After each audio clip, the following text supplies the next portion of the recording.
What's going on, everybody? Mortem here, this time bringing you a video on Warhammer 40k Rogue Trader and its character creation. However, we are in alpha, so what's here is very bare bones, which is why I want to supplement this video a little bit with what is not here, as the game itself is going to be an adaptation of the tabletop RPG of the same name. That particular set of rules, however, is out of print, but it's remarkably easy to get your hands on the PDF version, which is still available pretty widely, actually. So with this video, what I want to do is talk about what little bit is here and some of the inferences we can make and potential directions that, say, the beta or launch will actually take it. But to kick this off, in the alpha, character creation is as bare bones as it gets. You just click a few things in a placeholder text event, which helps you pick some of your stats, and that's pretty much it. But again, this is a placeholder, and proper character creation is yet to come, which will of course include the visual elements as well as likely a different UI for this part. So as it stands, you simply pick male or female, normal or core difficulty, followed by a text event where you pick your occupation.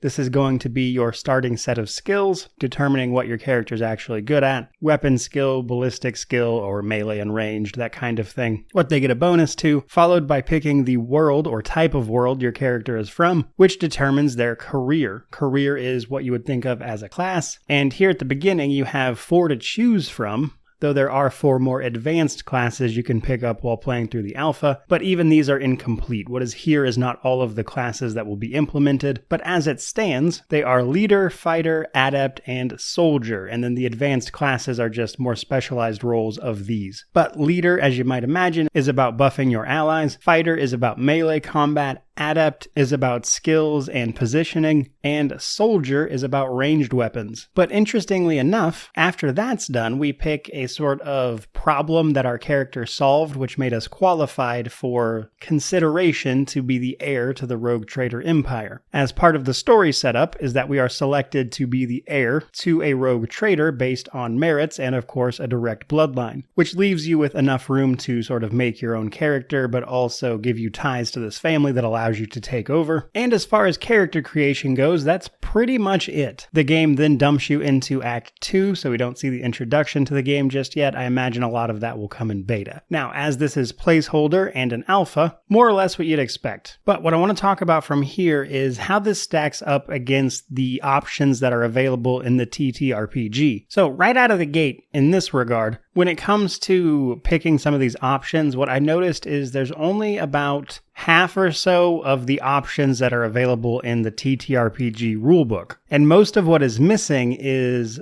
variations of background information. You see, in the TTRPG, picking what world you're from as well as your career are parts of it, but then you can also pick a birthright, lure of the void, trials and travails, as well as motivations. And all of this collectively makes up your background. And I'm guessing that this part might have something to do with that extra text event towards the end of character creation that doesn't really seem to be tied to anything else. In addition to this, though, as we start advancing through classes from playing the alpha, that also functions a little bit differently than it does in the TTRPG as well. Mostly it's streamlined a little bit, which is really what you'd expect from an adaptation. The TTRPG implementation would be a little confusing, especially for people new to it, because it uses a rank system where you spend experience points on upgrades specifically within your career path's ranks that are available to you until you reach experience thresholds, which gives you the new rank, which is honestly a lot just from reading through it, and it's a little unnecessarily complicated.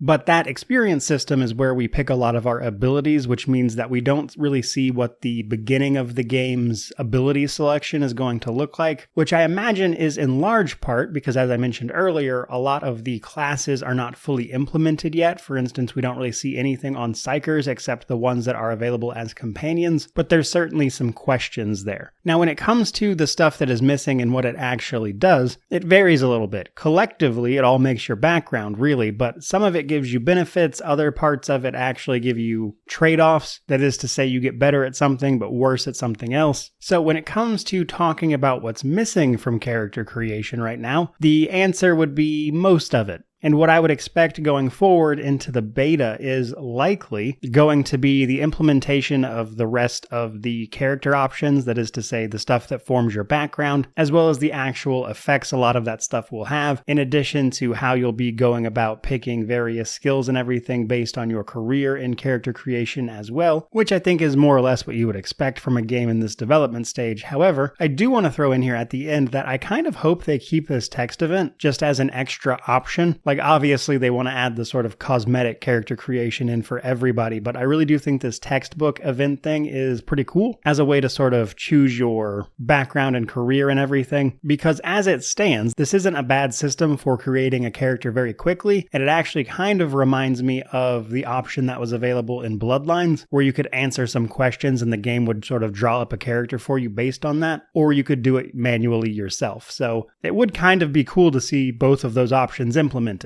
But moving forward from here a little bit, if you're curious about the rest of the systems and their implementation, for instance, combat, things like that, I've already made videos on that. Feel free to go check them out. And in the combat one in particular, I really talk about the classes and things that are currently available in the alpha in a lot more detail if you're just curious about that information. But that is going to pretty much do it for this video. So all of that said, I certainly hope you enjoyed it. If you did, like, comment, subscribe, all that YouTube jazz. Let me know what you'd like to see in the beta implementation of this stuff. But regardless, truly, thank you so much for watching. I really do appreciate it. May you wander in wisdom and have an amazing day.